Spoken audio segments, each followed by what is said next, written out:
Office of Community Relations here at Franklin University.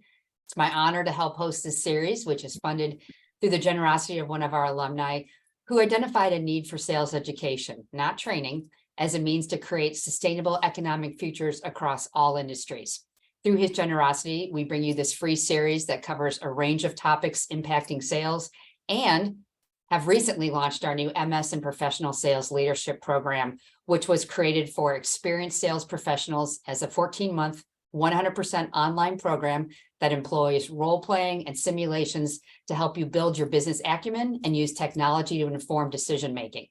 Designed in collaboration with nationally recognized sales experts, the program unites psychology, business analytics, and emotional intelligence to inform sales leadership and strategy. With that in mind, today, as part of our series, I'm excited to introduce Michael Vickers as this month's distinguished sales speaker. He's a passionate entrepreneur whose mission is to help companies and individuals increase their value they bring to the clients by showing them how to become the preferred provider in their marketplace. Michael is the executive director of Summit Learning Systems. His company offers customized in-house training and e-learning programs to many of today's leading companies. His Rainmaker coaching system has taught thousands of salespeople throughout North America the skills that are required to achieve optimal sales performance. He's also a best-selling author, and his books are considered must-reading for high-performance salespeople. Michael has been spreading his message of excellence for everyone as a business author, coach, and speaker for over 20 years, and we're delighted that he's here to show us how we can become preferred by our customers. Before I hand the virtual microphone over to Michael, I want to share a few housekeeping items. I ask everyone to hold their questions until the end of the presentation, at which time we'll have you enter them into the chat. If you really don't want to lose your thought, feel free to put it in the chat, and if we can address it as we're going, we will. Also, at the conclusion of today's presentation, each of you will receive a survey. If you take a moment to fill those out, I would appreciate it. Your feedback not only helps with future planning, it helps us make sure that we're meeting your expectations. And in addition, today, there'll be a link included that will bring you to a free PDF of a book that Michael will reference here in a moment. So with that, please join me in welcoming Michael, and I hand over the virtual baton. There we go. Well, thanks, Sherry, and good morning, everyone. Let me just quickly get our screen up and we can get that organized. There we go. Pleasure to be here, and pleasure to be able to share some strategies and tactics with you and be part of your series. And those of you who are in the Masters in Professional Sales Leadership program, congratulations. I think you're heading in the right direction. And I'm delighted to be part of the Distinguished Sales Speaker series here offered by Franklin University. Let's start this way. Sherry covered a lot of the territory in the background, so I won't go into too much of that. What you need to understand is I'm not an expert at your business, what you do. So I'm not here to represent, your client base or your competitors. I'm here looking at it to share with you a framework depending on what your role is as a stakeholder. So some of you are going to be leading sales organizations. Some of you work within organizations. Some of you are professional selling already. It doesn't matter. The strategies and tactics we share with you are going to be ideal for attracting new business, getting new business, regardless of market conditions, and as well as insulating and protecting. Now, let me start out by saying this way. Our program is called Selling in Turbulent Times, and Strategies and Tactics to Employ When No One's Buying. I love recessions. And people look at me like, are you crazy? And I'm going, no, I absolutely really love recessions. There's never a better time to grow your piece of the pie than when we're in a recession. When everything's good, when everything's rock and rolling, you're not moving. During the pandemic, housing prices were going up through the roof, and depending on where your marketplace was, but you saw your equity in your home just increase dramatically. Well, how much effort did you have to put into that? And is there really a problem? So if it's going up every month, by multiple percentage points, or your stock is, or your portfolio, it ain't broke, let's not go fix it. So when dissatisfaction is at the highest during recessions, and people, what I've learned over my career is they won't make a change, they won't move unless the pain is so great they have to, or the pleasure is so good they want to. So recessions are an awesome time, a terrific time to go and expand your share of the pie and your market conditions, because everyone else is worried. So it's kind of, I think it was Rockefeller said, when the market is, or maybe it was Warren Buffett, and he said, when the market's greedy, be fearful, but when the market's fearful, be greedy. I apply the same rule here when it comes to gaining share of customer and share of wallet. So we just have to work a little differently. I've been speaking around the country and internationally for the last, since the pandemic has kind of filtered out a little bit. And the one thing that most companies want me to be involved with is to help their people get back in front of people on a face-to-face basis. Because at the end of the day, that's still the very best. But depending on our marketplace, there's 5 generations of buyers in the marketplace today. We have to appeal to all 5 generations. So we'll talk about that. So let's kind of get into it. And I've got enough for everybody based on what your roles are there. And if you have any questions, we'll make sure that we can handle them at the end, and I'm happy to do it. And you'll have our contact information as well. So let's start this way. First of all, you all represent or will work for companies that have good brands. Brands are important, and they get you to the table. It's about brand equity. People say, okay, I trust you if I've dealt with that brand before. But it's gone beyond that now. And as an organization, when we look at our organizations from a leadership capacity, we have to look at the total picture, the holistic picture. We have to look at what our brand is. We have to look at what our messaging is. We have to look at what those touch points are. And they all should, in my mind, be under one roof. So sales and marketing, in a lot of companies, in legacy type companies, you have a sales department and you have a marketing department, and they report to 2 different people. And the problem is you get misalignment of messaging. And marketing does its research, comes out with some great marketing material that salespeople have no idea what it is. They go out in the marketplace and there's a misalignment. And because of that, each one blames the other within those silos. So in my mind, strategically, it should all be under one roof, and just from an approach. So I just want you to know what my personal biases are on this. So let's talk about brand experience. Well, now Starbucks, we're all familiar with Starbucks, and I'm a Starbucks drinker. I travel to around the country, and when people go to hotels, they steal soap or they steal towels. I don't. I steal the Starbucks. I'm confessing right now. I take everything in the room. If I get to the service cart, I'm on my way out, and there's some extra boxes sitting around.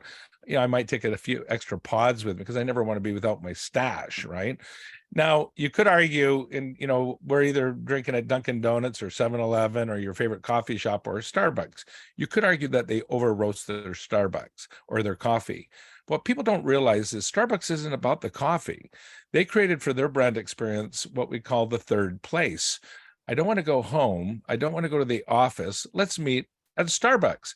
Starbucks is the meeting place. And you're not going to take clients to a Dunkin' Donuts for a meeting, but everybody loves to kind of have their Starbucks, whatever it is you're going to have it. Now, here's the magic for us as professionals and leaders.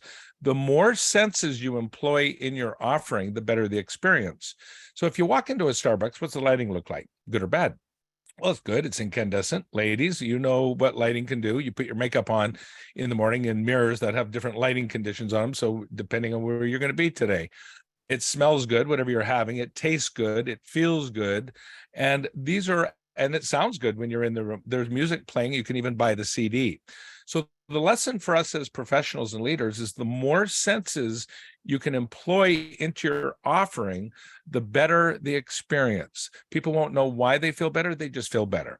Now let's talk about Harley Davidson. Their logo is what we call a love mark. People, and by the way, you might hear some rain. I'm in a torrential storm just showed up. So in Arizona. So we're enjoying some good weather as well. Harley is a love mark. People will tattoo that to their body. Now, imagine if your logo, if your brand was a love mark, all right? And, I have a Gramp stamp right on the back here of, our business, but what about yours? Now, the question to ask is, does Harley really make good motorcycles? Some would argue yes or no, all right? And it's really not about the motorcycle with Harley Davidson. They created what we call rebel lifestyle. They created an opportunity for a middle-aged American to dress up in leathers, ride through small towns, and have people be afraid of them. And we pay $35,000+ for the privilege.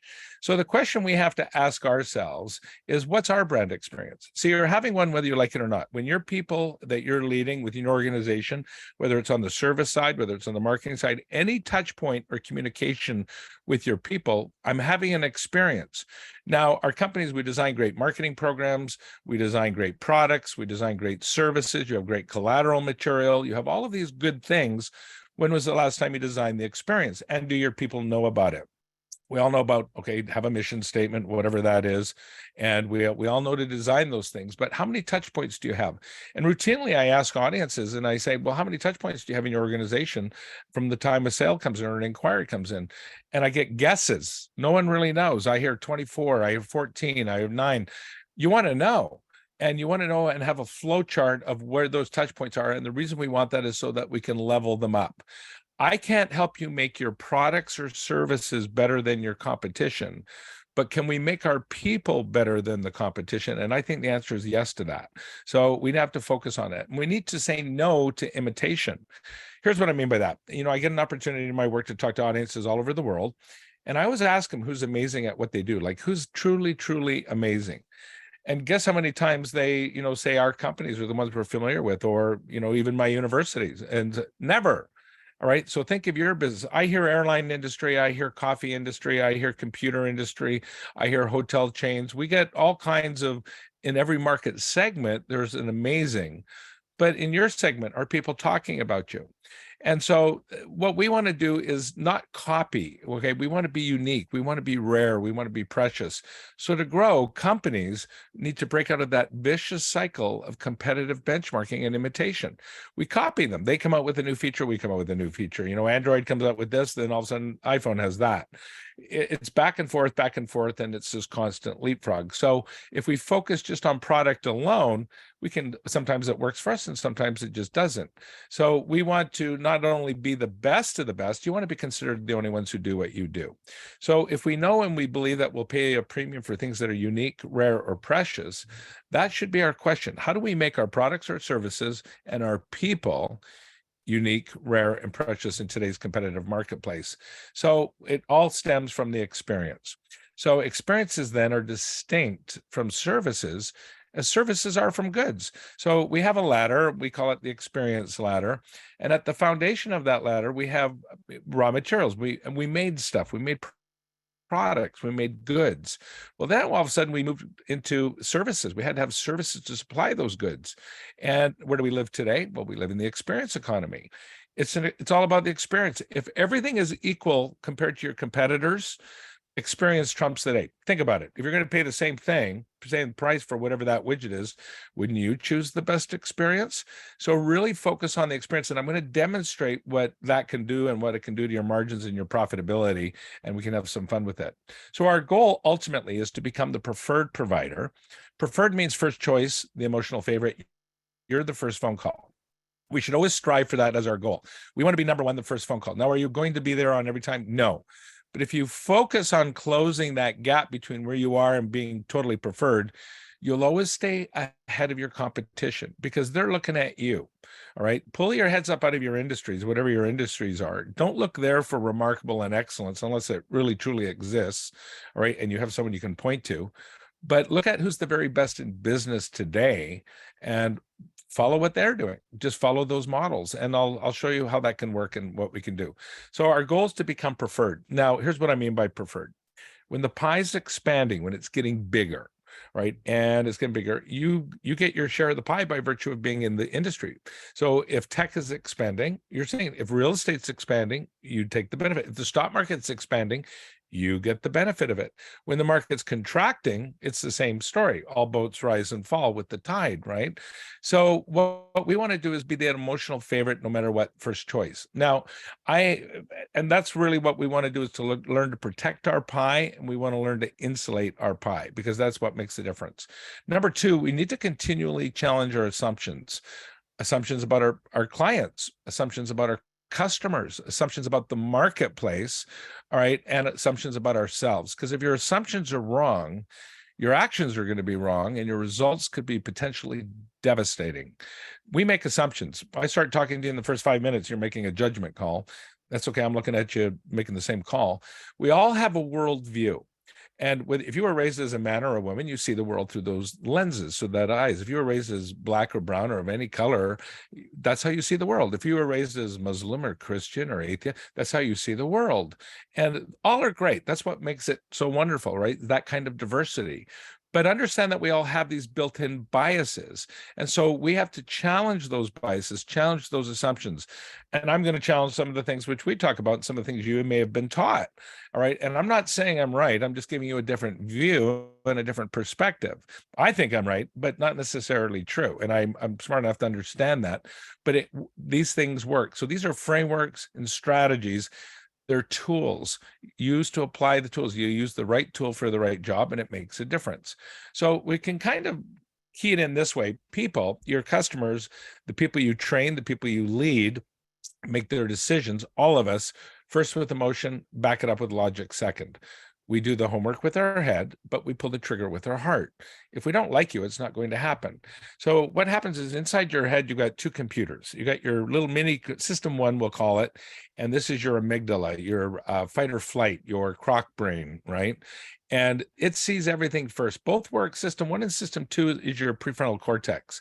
That's where we do our computing. All right. That's where we do our math. Quick example of that. If I say to you, what's 2 + 2? A number pops into head. You go 4. I go, great. Awesome. What's 27 times 14? Well, you don't know. Well, now you have to do the math. All right. And what we want to do is when we're working with customers, we're working with our salespeople, you want to take away them doing math. If you hear, and the symptoms of that are long sales cycles. If you get long sales cycles or you hear things like, we need to think about it. Really, does it take that long to think about it? It's probably you. It's probably your process, not you personally. They don't know you. Once they get to know you, then it might be you personally. But until then, check your process. That's the first place to look. We're making them think too much. We moved it into a transaction instead of an experience, right? And if people have to do thinking, you're drawing this whole process out. And so you're driving down the freeway and you want to pass a car. Do I go left? Do I go right? Should I go around them this way? Should I go around them that way? Prefrontal cortex system 2. All right. All of a sudden you look at your phone, you're distracted, and the car ahead of you slams on the brakes, and you look up at the last second, you got a windshield full of taillights. What do? You slam on the brakes. System 1, amygdala. All right. It's in your database. Pavlov's dogs. I want to ring the bell and I want my customers to salivate. I want my salespeople to salivate. And it's all done off of triggers. And I'm going to share with you, we've identified there's over 7 or 8 triggers, and I'm going to show them embedded in our presentation, that the more triggers emotional that you can embed into your sales conversations, the more triggers you can embed, the better life is going to be for you. It's all about the persuasion and influence and getting people to change their minds and their perspectives. All right. And it's all done through triggers. So that's where we want to work on, and we'll focus on that. So the question we have to ask ourselves is, how are we selling emotionally, and how are we servicing emotionally or logically? And I'm going to suggest to you that many of us have been sucked into, based on our work, because we're so busy with transactions, we've actually been sucked into the logic vortex. And it's really about bringing the wisdom to the table and bringing the emotion that comes with it back into the table. And I'll demonstrate how that goes. Number 5, our customers are stressed out. Are we stressed out as people, as Americans? Yeah. My wife and I have 7 children. Do you think I'm stressed out? 5 daughters. We had, 6 through university. We've got different countries. People are all over the place. We've got, grandbabies starting to show up now. Christmas Day, a year and a half ago, on Christmas, we all tested positive for the pandemic, like 17 of us. And we're all planning little trips. We had all had our shots. And so for us, nobody was sick. We had a couple running noses. That was about it. But it's still stressful. You had to cancel flights, had to quarantine, had to go through all that. That's just our little world. And what about your stress? What about the weather? What if you're in the Northeast and we get one of these nor'easters coming in, and or Buffalo, and you got, California, you got 30 feet of snow in your house. We're all stressed out. We got political stresses. We've got financial, economic stresses. We've got the Ukraine, Russia thing going on. We have that stress going on. We've got running up against the budget, and the deficit this summer. That stress, we're bombarded by it. Here's the magic.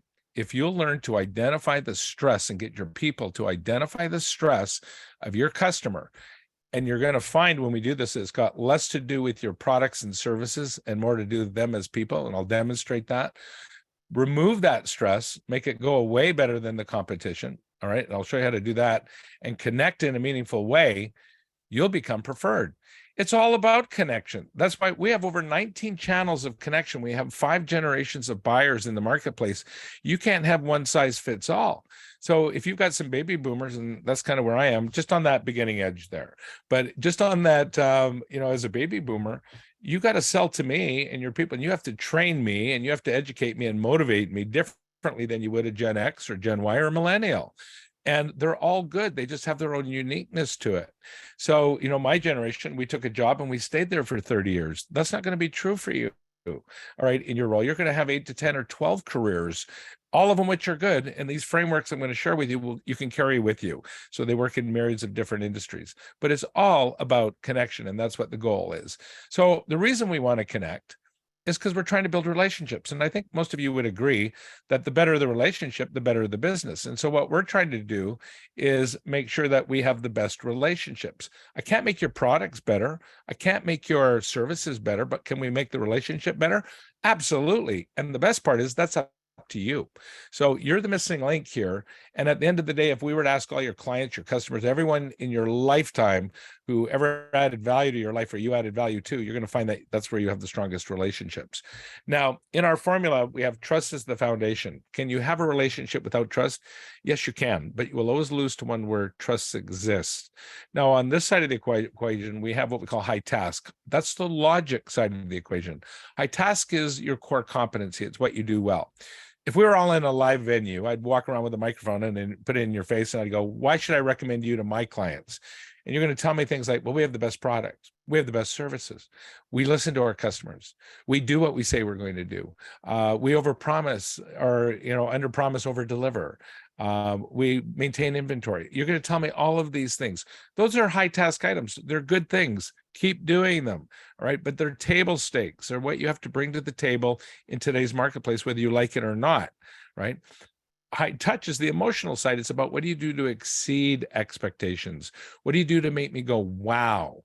All right. Because that's what they'll talk about. When if you go to the dentist and the dentist gives you a filling, he freezes your mouth, he gives you the fillings. You're not getting on the phone or you're not tweeting, hey, just went to the dentist. They froze my mouth and they gave me fillings. Like, oh, what a cool day this is. You're not even telling anybody. Right. But what if the dentist phoned you up at 8:00 at night and said, hey, Mr. Vickers, I know you had a tough procedure today. Those root canals hurt. How was the pain meds we gave you? Are you any discomfort? Can we drop off anything else? Have you got any things going on? Any special aches anywhere? And you're hearing from your dentist who performed the procedure at 7:30, 8:00 at night. That's the stuff you'll talk about. It's what we add to the experience that makes the experience better. So when I ask audiences the same question, what do you do from a high touch or exceed expectations? I get blank stares. I hear crickets. And that's good because that's why I'm here. So I'm here to share with you, not the high task, because I'll come to your seminar and I'll go attend your webinar online just because you're the gurus of what you do. But high touch is the emotional side. And let's take a look at that. So there's a couple of rules first. And here's rule number 1. Rule number 1 is take a standard service offering and simply level it up. Standard service offerings, look at everything we do and level it up. Let me give you an example of this. If we're in the audience environment, I'd say to you, and then we had more time, I said, show of hands, how many of you send out thank you notes? Only a few hands go up, believe it or not. This is a lost art. And so think about it for a minute. How many hands ought to be going up? I had a woman in a program about 6 months ago, and she put her hand up and she goes, what could we write on the thank you note? And I went, well, what comes to mind? And she says, well, thanks for the business. I said, I love that one. Run with it. Start saying thank you. Don't do an email thank you. Send a handwritten thank you. All right. And do it. That's what, how we do it. When we send out thank yous, we even have we'll send out a nice little card and we'll fold it up. And we even have one of those stamps, where you melt the wax and you can put the wax symbol and it's over rows because it's somebody in our audience, usually whatever. And we put a seal on it. So we want our thank you to really stand out. And you'd be amazed at the kind of responses that we get from our client base. Now, I'm going to assume you're all doing thank you notes, right? And showing appreciation and saying thank you. But let's say we're March 22nd and you just landed me as an account. You've worked hard. You've got the account. That's not the end of the transaction. That's the beginning of the relationship, right? That's the beginning point. So thank you note, you do your delivery, you do everything, you do the voodoo you do, and all of a sudden, boom, we're happy campers. You've done your follow-ups. In 1 year, what are we going to have? In 1 year, we're going to have an anniversary. Well, what if on the anniversary of your clients doing business with you, We come in with an acknowledgement. Maybe you get napkins with your logo on them and compliments so you can use it with the best pizza in town, the best burgers in town, Krispy Kremes, cupcakes, you name it, whatever it is. And big clients do big things for, little clients do little things for. You know, you can't show up with some companies in the world, you can't even have a mug with your logo on it. But when you're saying thank you or happy anniversary, those pass all scrutiny. Now, imagine you get a nice little, I get a thank you card from you, and on 1 year anniversary, something shows up, an acknowledgement from you and your team, and it just says, hey, Mr. Vickers, thanks, Michael, for doing business with us. We know you have lots of choices in today's competitive marketplace. Thank you for choosing us. Your business matters. It's a lost art. And these are the thoughtful things, right? And so pay attention to it. Now, I'm going to tell you a couple of stories. Don't worry about these stories. I want you to see the moral of the story. There was a play that came to town, and you're going to see it's what you add to the experience. You've all been to plays, I'm sure. The play was Les Miserables, and we're at the theater, and the men are in suits, all dressed up. The women are dressed up. Everybody looks good. You can't tell anybody apart. So there was no real differentiation that evening. The orchestra's tuning up their instruments. You know, when you go to a concert, you know, maybe Pink's playing, or you got late. We just had Taylor Swift here on the weekend, and our daughters came down for a Taylor Swift concert, and it does an amazing show, right? And you can just feel the energy in the stadium. Just, it gets there. You've all experienced that. Could be a football game, could be a sporting event, doesn't matter. You all experience what that energy feels like. And at the 2-minute mark, they're flicking their lights, going, take your seats. You know, everybody's sitting down, taking their seats. In walks a valet, stands at the edge of the auditorium, has some roses and some Belgian chocolates. And someone in the balcony goes, shh, shh, shh, and the whole place just quiets right down. The valet walks right up to my partner and says, these are compliments of Michael. Enjoy tonight's performance. Now, what did 150 women in a 100-foot radius do? You know, it's like, hey, what's going on over there? What did 150 guys in the same radius do? It wasn't safe for me to go to the bathroom. But here's the big question. On that evening, who became preferred? The rule's simple. Take a standard service offering, whatever it is, and level it up. And I'll give you more examples of it. That's rule number one. Rule number two. Tell you a story. I was in the office of a major office products company, and I'm talking to the president. So big brand, you'd all know the brand. And I'm looking at, this was up in Calgary, Alberta, Canada. We have an office in Calgary and one in Phoenix. So for the Canadian marketplace and out west for the US. And I'm looking around the room, and there's, whether you follow hockey or not, you'll get the story. There's Edmonton Oilers paraphernalia all over the place. The Wayne Gretzky stuff. This guy's big hockey with the Edmonton Oilers. He's a big fan. I'm a Calgary Flames fan. So I said to him, look, the last game of the season is between Calgary and Edmonton. Why don't you and your son be the guest of my son, and I will go to a hockey game? Now, in my world, a hockey game is not a big deal. We take clients to hockey games. We take them to theater events. We take them for lunch. Big clients, we do big things for. Little clients, we do little things for. It's the principle I want you to see, not the actual thing itself. So don't worry. Don't take my story. You go get your own story, right? So we get to the game. Second period, I get Harvey the Hound, who's the mascot for the Flames, have him come up and have his picture taken with the little boy. Little boy's got a big grin on his face. Dad's grinning from ear to ear. Little boy's grinning from ear to ear. Daddy becomes little boy's hero. Who becomes daddy's hero? At the end of the game, Dad says, hey, that was fun. Thanks very much. I said, we're not done yet. And we made arrangements to go down into the Edmonton Oilers locker room. The management of that hockey team provided a hat, stick, and a jersey for his son for free. I'm standing in the corner with my son, Scott, minding our business because we're Flames fans. Again, little boy's grinning ear to ear. Dad's grinning ear to ear. Daddy becomes little boy's hero, but who becomes daddy's hero? So, and by the way, my son was so impressed with that experience. For the last 20 years, he's Harvey the Hound, and Ben Harvey the Hound. He has a degree in sports management, and he's a furry. This is at the Playhouse with my wife, Beth, and I in Calgary this springtime. So, but the rule is simple. What can we do to become heroes to the people we serve? And how do we make them look like heroes to the people they serve? How do you become a hero to your customers? And how do you make your customer look like a hero to their customer? All right. That's all part of high touch and exceeding expectations. That's the stuff they'll talk about. And I'll give you more examples of that. So here's the formula for becoming preferred. Very formulaic, so you can remember these frameworks. It's EV plus DV times T equals PS, and here's what it stands for. Expected value. Do I expect you to be competitive in your team to be? Yeah. Do I expect you to be knowledgeable? Mm-hmm. Do I expect you to do what you say you're going to do? For sure. Do I expect you to, follow up, do whatever you promise? Absolutely. All right. So you're not exceeding my expectations when you meet the standard, the bar. Distinctive value is what makes you unique, rare, and precious. Well, how do we become unique, rare, and precious in today's marketplace? Notice trust is the multiplier. All right, equals preferred status. The more the customers trust you, the more business they'll give you. In turbulent times, what happens is it's about expanding the pie. Dissatisfaction's at the highest. So if you want to increase your share of wallet, this is a great time to do it. Now there's three, and trust is the variable. So if they don't do business with you, again, trust is the variable. There's three levels of what we call preferred status. Number one is loyalty. Be scared of this. I see companies tell me, oh, we got our net promoter score and we're 93% customers love us. That would keep me awake at night. Those things scare me. Those are nightmares for me. And the reason being is loyalty is fickle. Loyalty is fickle. I could say, hey, Sherry, I heard you do a great job over there at Franklin University.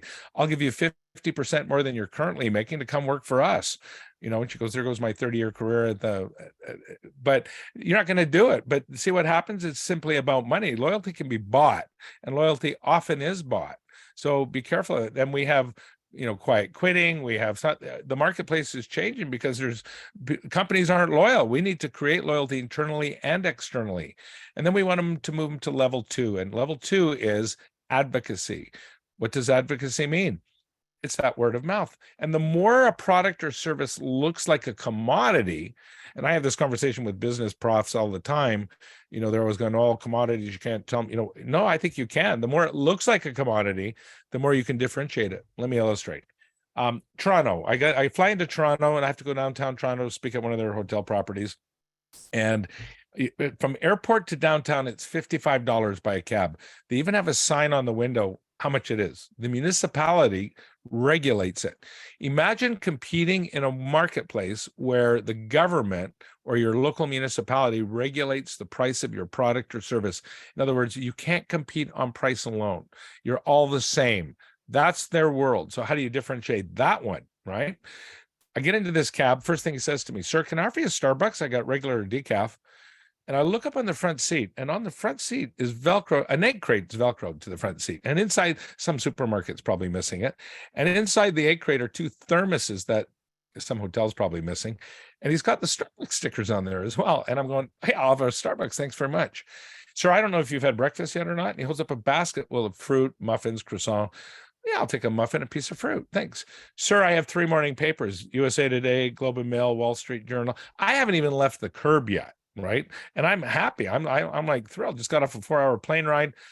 I got breakfast with me. I got a hot coffee. This is good. Right. Anyway, I grab a newspaper, USA Today. Haven't seen one of those in a while. He leaves me alone.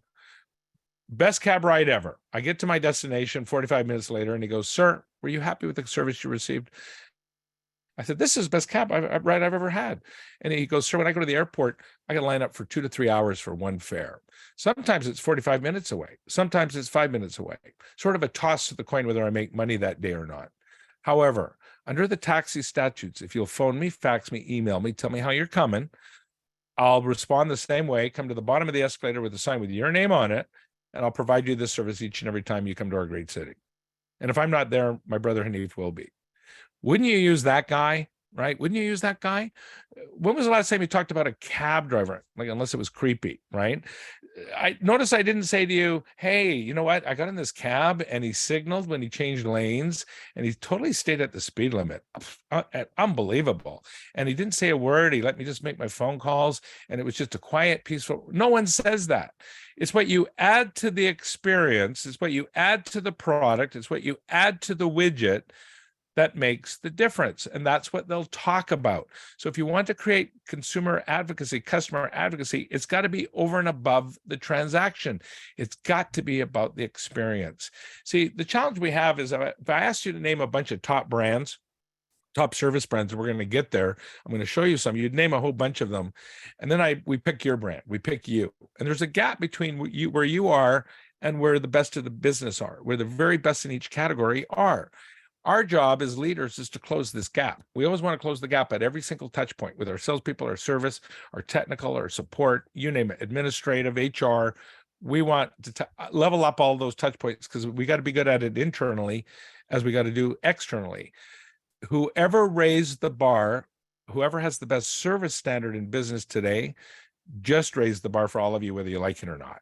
When I get off the phone with Apple ordering a computer, having it shipped by FedEx, on my way down to Starbucks, maybe popping in, picking travel arrangements with JetBlue, going to Disneyland, staying at a Fairmont or whatever it is, and then I deal with you and your organization, I'm judging you by the same standard. If everyone says please and thank you over here and you don't, I'm going to notice. And so don't look at who's best in your industry. Look who's best in business, period. There's your new benchmark. So elevate, don't just, well, in our business, we don't have to do that, or our segment. No, that's wrong. That's a big fatal mistake, right? And then you want to move them to level 3, insistent. So when you're working with your clients, you want to make sure that each customer should be who's loyal, who's advocating, and who's insisting on us, and put that into your CRM. And then every quarter, you should be looking at your database and going, what are we going to do this quarter from a high touch point of view and a high task point of view? What are we going to teach them about the products, the business, to educate them? What are we going to do to exceed expectations? Do we have a birthday? Do we have an anniversary? And that should be part of every strategy, and get your salespeople thinking about that as well. Because at the end of the day, that's what they will remember. And we want them insisting on you. Now, we talked about distinctive value. So let's I'm going to go through a couple of them quickly just to demonstrate what they are so you're aware of them. In the books, you're going to read way more detail, so I'm going to save that for your homework. And we've got 2 books for you, so stay tuned at the end. You'll be getting a link and follow up, and you'll be getting a QR code. You can grab them right away as well. First one is what we call product-based distinctive value. Let me quickly illustrate this. Companies you're going to work for, or you do work for, make products or services. The products change. Netscape 20 years ago invented the browser. They changed the world. Today, may they rest in peace, right? I can give you Polaroid. What technology killed Polaroid? Yeah, digital photography. Who should have invented digital photography? Polaroid, right? They're in the wrong business. They were like the Great American Icebox Company. Turn of the century made ice boxes. GE comes in with an emerging technology called electricity, and overnight they went out of business. Can technology hurt you? Yes or no? All right. And with AI coming down the pipeline, you have to be the reason why we move it out of the realm of a transaction and into the realm of an experience. This is why banks get into insurance business get into banks, while people are getting into the banks. The banks are worried now because of transaction about, you won't believe this, Shopify. All right. Shopify, because it's now a transaction. All right. And Shopify does a ton of transactions. So, hey, let's get into the banking business. So competitors can come out of absolutely nowhere.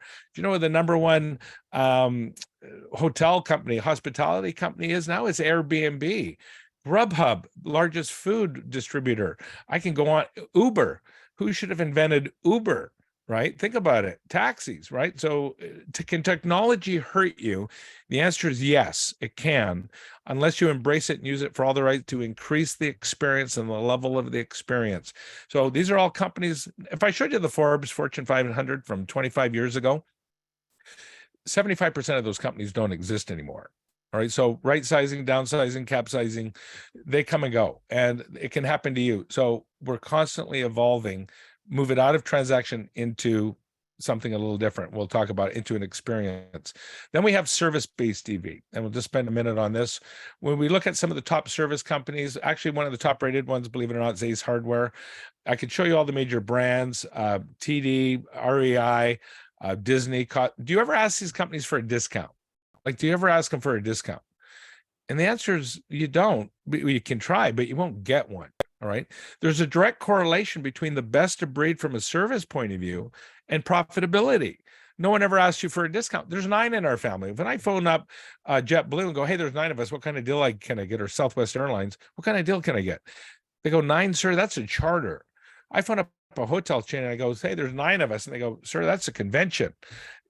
Sir, restaurants, sir, 9, that's a banquet. 18% gratuity is going to get added to your bill.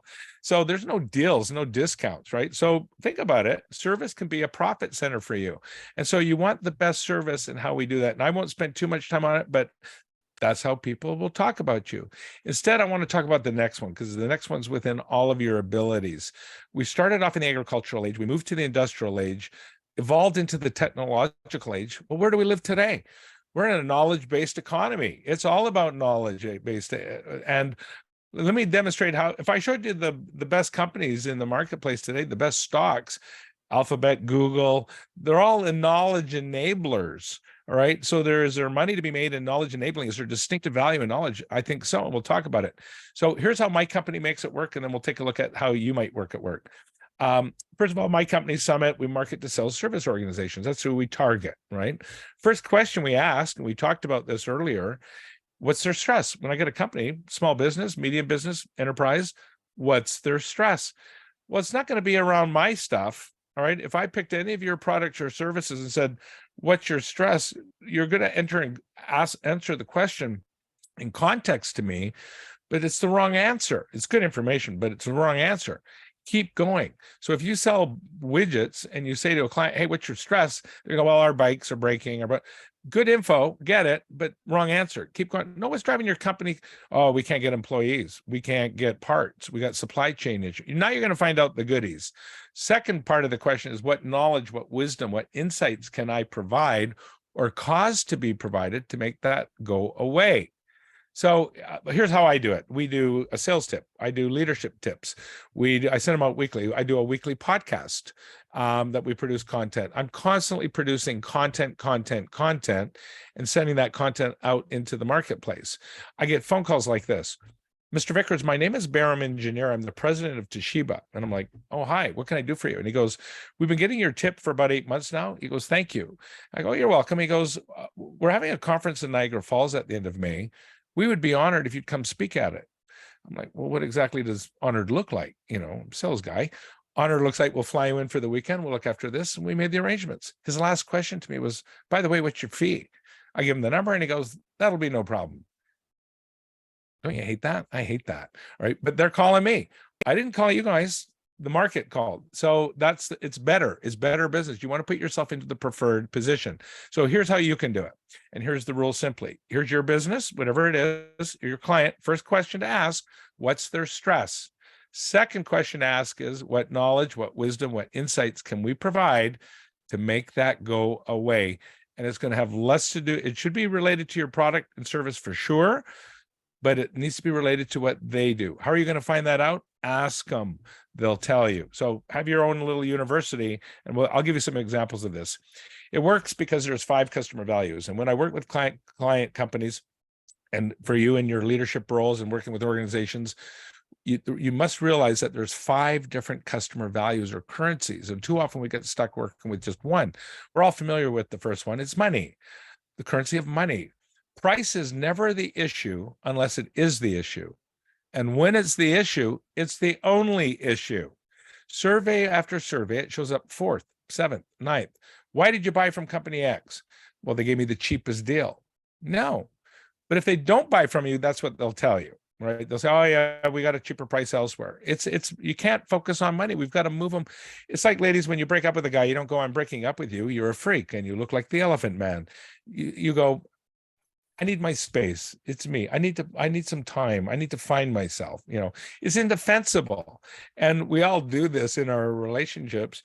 Price is never the issue. You've got to move them off of price and onto a values conversation. So here's the question. If you say to your client base or you teach your people and you're out there and you're teaching them in sales conversations and they go out and they go, hey, Mr. Customer, what's your criterion for, and it's criterion, but no one says it, so we say criteria. What's your criteria for purchasing this particular product or for looking for a particular service? They'll tell you, and price is going to be one of those issues. If you say this to them, however, is price your only criteria? They'll say no, because they don't want to look cheap. So always ask the question, is price your only criteria when looking for this product or service? No, it isn't. What is your criteria? They'll give you the answer. All right. And that's what's going into your pitch, or at least at least you have a framework in which you can work from. So price is never the issue unless it is the issue. Second currency, there can only be one price leader. I can be a price leader with a stroke of a pen. And what happens is salespeople today use price as an offensive weapon. They come in, oh, we'll give you a lower price. We'll give you a cheaper price. And it's a race to the bottom. It's not about what's the lowest price we should be charging for our product. It's what's the best value we can provide for that. And the question to ask your clients is simply, are you looking for the lowest acquisition cost, or are you looking for the best total value? Most people will tell you best total value, but there are some who will buy just on price alone. Second currency of time. Will we pay a premium to save time? Yes, we will. I can buy, you buy a computer, first transaction on Apple, you buy their computer. The second transaction, how soon do you want it? If you're on Amazon, what do you want to buy? First product or service, first product you're buying. Second transaction, what choices do I have on delivery? Make it a profit center. The best service companies, they're profit centers. Time is a premium, or put a value to your time. You might have customers phone you up and they want the product and service. They want it right now. They had poor planning and they didn't do their job. And they want you to hold the presses and give them their stuff as quickly as possible and make them the priority. Will we pay a premium for prioritization? Absolutely. Phone up an airline and tell me you want to leave in about 3 hours and fly across the country. They'll give you a fare and you'll go, hey, it's just me traveling, right? So look at time, put a number to it. Now, if you're going to give away that value, put a number to it, then give it away. Because if you don't put a value to your time, neither will they. So if all of a sudden you say it's normally $14.95, it's $50, it's 5%, $100, whatever it is, but we're waiving that or free shipping this week, whatever, it's perfect. You can do it that way, right? So people will pay for efficiency. Third currency of prestige. Will we pay a premium for status? Will we pay a premium to feel special? I can buy a watch for $50, tells me the date and time. I can buy a watch for $1,000, $50 of which goes to the date time function. What's the other $950 go to? So why do you wear what you wear? Why do we wear the brands? Why do we live where we live? Drive what we drive? So use the currency of prestige. Do you have status levels for your customers? Do you have VIP levels? Are they all just one? You're just a customer. We all like being told, hey, we're in the VIP, or we get upgraded to first class, or we get into the lounge, right? With special privileges. How can we add prestige to it? Right. Fourth currency of reliability or security. Will we pay for security? Will we pay for it not to break, for 5 nines uptime? We pay for, I want a brain surgeon for an operation for one of my children. Do I really want the cheapest deal? When I want to fly on an airplane, do I really want the cheapest airplane? Or do I want the most expensive, that's built the best, newest, best mechanics? I don't want it breaking. It can't break. I got to have the best. And here's the fifth currency, the currency of knowledge. You're seeing it again. It eclipses them all. It's insights and wisdom. It's relevant content. The information, you need to become an enabler of information to your clients. You want to become the hub, the portal, the trusted advisor, all right, to your market. You can't just go and sell a widget anymore and your people knock on the door and go, hey, you want to buy our widget?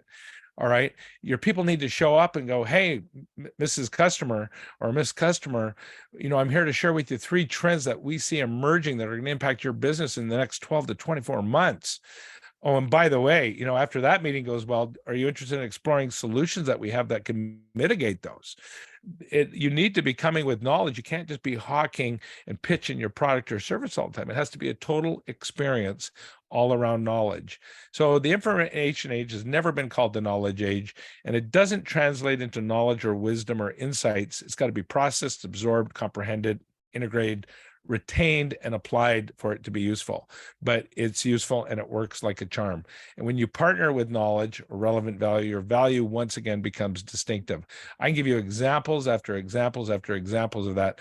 When I show up with executives, I'm helping them do their business, corporate executives, every quarter, I find an actual book, and I'll buy a box of them, buy them at Barnes & Noble or your favorite bookstore, so I get a discount, and I'll send out a book. So I might send a book to Sherry and say, hey, Sherry, came across this read, think you'd love it. I don't care. I don't care if she reads it. Damage is done when the rose is sent. They see that you're thinking of them when there's no transaction in play. Like the sales tips I send out, the podcast notices. I don't care if you listen to it or read it. Damage is done. I got the impression, and that's what I'm looking for. Top of mind, top of mind, top of mind. But use knowledge, wisdom, and insights. And if it's related to your core competency, you should be doing it. If it's not related to your core competency and it's related to their core competency, now you're winning and exceeding expectations. And it all works because of this last formula, which we'll finish up with here, called the value-price relationship. And it works like this. When your people or your organization brings this much value to the relationship, the price of doing business with you is always going to be a big deal. They're not going to make a move because they don't trust you. There's too much risk. There's not enough value here. On the other hand, when you bring this much value to a relationship, the price is smaller and they will do business with you. Think about getting married. When you first met your partner or you're in a relationship of long-term, whatever your partner is, if you proposed to them on the first date, would they have said yes? Okay. if you're Jason Momoa or Ryan Reynolds and whoever, yeah, maybe. All right. I know a few of my daughters would commit to that, but otherwise it's no. All right. Because there's no value in the relationship bank account. But over the time, 3 months, 6 months, 9 months, as our relationship builds and relationships are built, the value expands dramatically. The price of a commitment is not such a big deal. And we decide we get married or we get involved with a relationship. Now, maybe 5, 6, 7 years go by. They put the ring on your finger. It was like, that was the end of it. You thought, whoo, this deal is done. I'm finished now. I don't have to try hard anymore. I was at a buddy's wedding about 5 years ago and I ran into him this last winter. I said, hey, dude, how's it going? He goes, not good. What happened? She left me. Dude, I was at your wedding. You guys seem so happy. What happened? He goes, I don't know what happened. He said, I told her on the day I married her, honey, I love you. If it changes, I'll let you know. They want to know all the time, right? They want to know constantly. It's not the end of the relationship. When you get married, or in a relationship, that's not the end of that. It's the beginning of that. All right. That's the beginning point. So you go with that with your focus on, because what's that lifetime value of that customer worth to you? And start delivering value as they define it. Start sending roses as they define it. I know this stuff. I teach this stuff and I still screw up. I had a previous life, and in my previous life, she needed a new watch. I bought her a very expensive watch. I bought her a Rolex watch, and it was big, beautiful. I made payments on this thing. I was so excited to give it to her. And the big day came, and I said, honey, happy birthday, happy anniversary for the next 10 years. And she goes, wow, what could it be? And she peels the wrapping back and sees the little Rolex insignia and goes, it's a Rolex. And I go, oh, yes, it is. She goes, I hate Rolexes. She goes, you look disappointed. I go, duh. She goes, did you buy it for me or did you buy it for you? She hands it back. She said, take it back. She didn't even open it. I took it back. Got a really cool motorcycle. But Rolex watch, 1 point. I know this stuff. The market's got a point system. We all have point systems. All right. And we've got to deliver value. And the reason customers divorce us is there's no value in the relationship bank account. I'll show you the converse of this. I was in Vancouver, British Columbia, up in Canada, and I'm walking past this store, and what caught my attention was a big glass window, and there was music coming through the glass, and it was a ceramic shop where you can do ceramics and pottery and make stuff. And I'm not too good with my hand making things and crafty things, but what caught my attention was there was a woman in the window, and she was at a pottery wheel, and she looked at me, and I looked at her, and she smiled, and I smiled. I stopped dead in my tracks. She just captured me immediately. She smiled, I smiled, I was transfixed, and the music's coming through, and she smiled, and she's got wet clay like streaming through her fingers. Y'all see the movie Ghost? You know what I'm talking about, right? I'm having this fantasy, right? And she was in her late 70s, but hey, I was lonely. So I said, hey, can you teach me how to make something? She said, sure. We spent half a day in there, $48 in parts, made a serving platter and a dipping bowl, gave it to her for Mother's Day. She cried, right? 50 points. The moral of the story is we've got to bring value to the marketplace the way the market defines it, not as we do. And what we have to do is make sure that when we bring value to the marketplace, make sure that you're balancing your high task and your high touch. High task is anything to do with you, and anything to do with you and your industry and your business, you should be doing it. Anything to do with me and my business, now you're exceeding expectations. High touch. Remember their important dates in their world, their anniversaries, their birthdays, put those into your CRM systems, all right? Because it's about the relationship. Stay in touch and send roses, metaphorically speaking, when there's no transaction in play. Watch what happens to your referability, all right, and your network, because at the end of the day, it's all about your relationship and your network. Focus on your distinctive value. Product, you probably can't do too much. Service, you might be able to influence a little bit. Knowledge-based distinctive value, absolutely. It's totally within your control. If not, wisdom is important, and the most important stocks are enablers of information. Think of HubSpot, all right? Or not HubSpot, a Grubhub. What do? They enable the process. They don't make the food. Airbnb enables the flow of information. It doesn't actually build the properties. There's money to be made and value to be made and enablement. That's what we value in today's marketplace. I'm here to tell you this stuff works not just well, it works really, really well.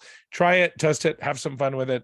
And like I say, you can read way more about it as you get into it and some of the details. Those like the book, there will be a link coming out inside your follow-up, but you can also use the QR code, takes you the same. It will take you to a checkout page There's no money charged for it. So please read. You're going to see 000, and it will send you personalized copies. So it will put your name on the books for you as well. And you got a copy of Becoming Preferred, How to Outsell, Outposition, and Out Experience the Competition, and Dance of the Rainmaker, which is more tactical in nature. Hopefully you got some good value out of this. Been a pleasure. Time flies by when you're having fun. Hope we can do this again, but I'll stay online and answer any questions. So thank you very much. And back to you, Sherry. Thank you, Michael. That was a lot. You probably saw me looking down. I was taking notes, and you were inspiring me on some of the projects that Aaron and I are working on now. So thank you so much. All of you, I hope that you enjoyed today's speaker. If you have a question, please put it in the chat. I will tell you as you're thinking about or adding your question in there. If you enjoyed today's speaker, please make sure you take a moment to fill out the survey. Again, the link to the PDF of the book will be in that. Also, if you enjoyed today, I invite you to, as you saw on the hold slide, April 27th, we will have Rick Barrera speaking about future trends fast forward, the 10 critical trends driving sales, marketing, and customer service. That will be, you'll see information on that coming soon. So putting that on your radar. It looks like, thank you for the value. You're welcome. Fantastic presentation. Enjoyed the presentation. Excellent. Again, Michael, I told you were perfect before we started. Now you're getting all of these accolades as well. They're too kind. They're too kind. I'm not seeing any questions at the moment. They can reach out to me. They're happy to reach out. My contact information, they will be getting it with what they get. And if they have any personal questions they want to ask them, please feel free to reach out. There won't be a clock ticking. And I want to thank Franklin University for having me as part of your series. And congratulations for those who are part in the professional sales leadership program. And Amy Witt said, now to apply the information you shared. Thank you. I agree, Amy. That's a lot of these things are, I hate to put them under the category of manners, but just common decency. Some of the stuff you talked about, just taking that extra step to be kind and remember, making it special, doing all of those things. Great approach to making sure that you become the preferred. I'm glad Aaron, my team, is on this. Maybe they'll take a few notes as well.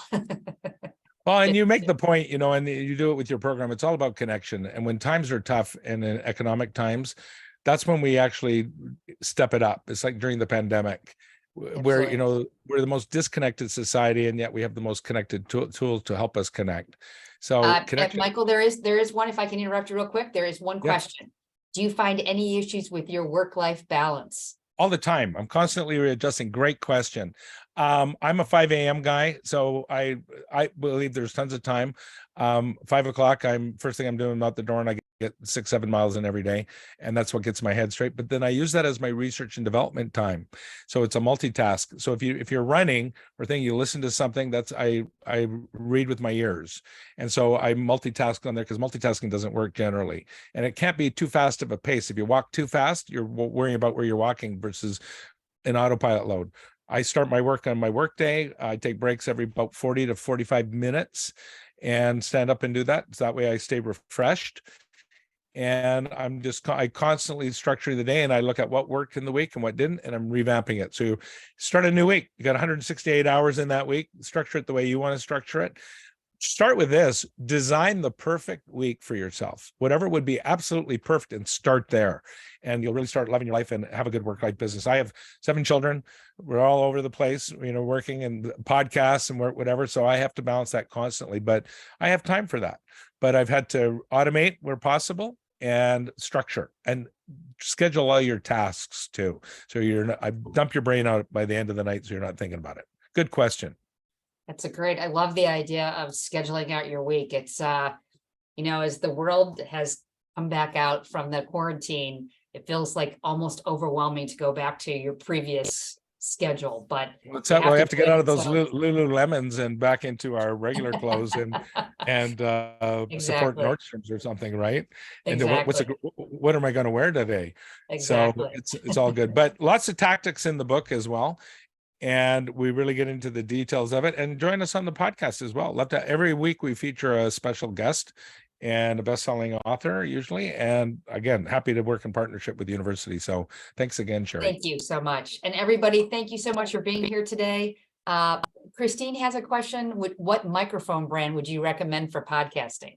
Okay, for podcasting, I use a Rode. I'm using Yeti which works like a charm, but I have a big Rode system that we use I have a podcast interview right after this, for instance, and with proper remote with the headset. So Rode makes a good set. If you're looking for podcasting, reach out to me personally. I'll send you a whole booklet on all the equipment we use and show you and how you can use it. So Michael@michaelvickers.com, or if you want the podcast, it's Michael@becomingpreferred.com. And send me an email and I'll send you the list of equipment and show you exactly what to use. Good stuff, make it sound good too. You And can the name of your podcast, Michael? go from there. Becoming Preferred, the podcast available where you get your favorite podcast. Perfect. Well, everybody, it's 3 minutes after. Thank you so much for being here today. We hope you enjoyed. Please take a moment to fill out the survey you'll be receiving in your inbox shortly. And with that, I will say, go forth and prosper and become preferred. Have a great day, everyone.